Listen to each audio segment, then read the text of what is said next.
चलिए तो आज हम लोग पढ़ते हैं कुछ समान पदार्थों का पीएच मान। तो पहले जान लेते हैं पीएच स्केल कौन दिए हुए थे। अगर आपसे कोई पूछ दे पीएच स्केल सबसे पहले किसने दिया था, अगर आपसे कोई पूछ दे पीएच स्केल सबसे पहले किसने दिया था, तो आप बोलेंगे पीएच स्केल सबसे पहले 1909 ईस्वी में सोरेनसेन ने दिया था। पीएच स्केल सबसे पहले किसने दिए थे, तो आप कहेंगे 1909 ईस्वी में सोरेनसेन ने दिए थे। ठीक है, तो अब हम लोग देखते हैं कुछ समान पदार्थों का पीएच मान। कुछ समान पदार्थों का पीएच मान जो आपको बीपीएससी में या एनटीपीसी में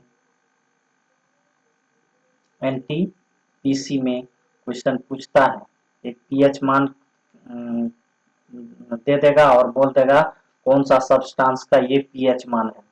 तो देखिए समुद्री जल का पीएच मान कितना होता है, तो आप कहेंगे समुद्री जल का पीएच मान 8.4 होता है। कितना होता है, 8.4 होता है। तो समुद्री जल का पीएच मान कितना होता है, 8.4 होता है। समुद्री जल का पीएच मान कितना होता है, 8.4 होता है। रक्त जिसको ब्लड बोलते हैं, ब्लड का पीएच मान कितना होता है, 7.4 होता है। कितना होता है, 7.4 होता है।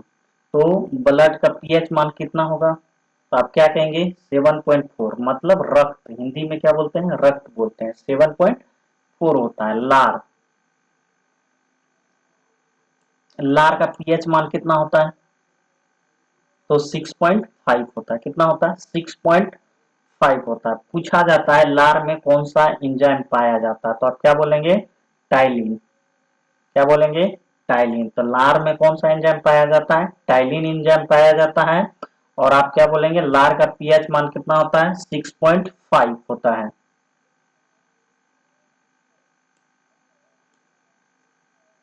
दूध का पीएच मान, दूध का पीएच मान आप बोलेंगे 6.4 होता है। कितना होता है, 6.4 होता है। तो दूध का पीएच मान अगर आपसे पूछ दे तो आप क्या बोलेंगे, 6.4 होता है। दूध का पीएच मान 6.4 होता है। अब देखिए कोई कोई बुक में क्या होगा कि इसका रेंज दिया हुआ होगा, तो आप एक रेंज से समझ सकते हैं 6.4 के आसपास जिसका आंसर होगा। मान लीजिए 6.3 से समथिंग से लेकर के 6.4 5 भी रह सकता है। तो ये एक रेंज है, तो कभी कभी रेंज में भी दिया हुआ रहेगा। तो आप अगर आपको दूध का पीएच मान 6.4 मालूम है तो आप क्या समझ सकते हैं कि उसके आसपास ही क्या होगा, उसका पीएच वैल्यू होगा। ठीक है, यूरिन, मूत्र, मूत्र का पीएच मान कितना होता है, 6 होता है। मूत्र का पीएच मान 6 होता है। समझ में आ गया, यूरिन का पीएच मान कितना होता है, 6 होता है, 6 होता है। शराब, शराब का पीएच मान कितना होता है, 2.8 होता है। शराब का पीएच मान 2.8 होता है। शराब का पीएच मान क्या होता है, 2.8 होता है। सिरका, सिरका का पीएच मान कितना होता है, 2.4 होता है। सिरका का पीएच मान 2.4 होता है। सिरका का पीएच मान कितना होता है, 2.4 होता है। नींबू का पीएच मान कितना होता है, 2.2 होता है। नींबू का पीएच मान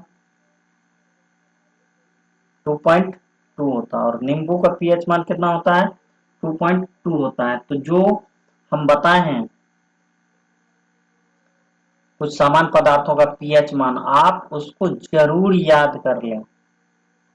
मेरे साथ जितना हम इसको रिवाइज करवाए हैं उतना बार मेरे साथ बोल करके इनको क्या कर लें, आप याद कर लें। आपको एक ना एक क्वेश्चन कोई ना कोई एग्जाम में देखने के लिए अवश्य मिल जाएगा।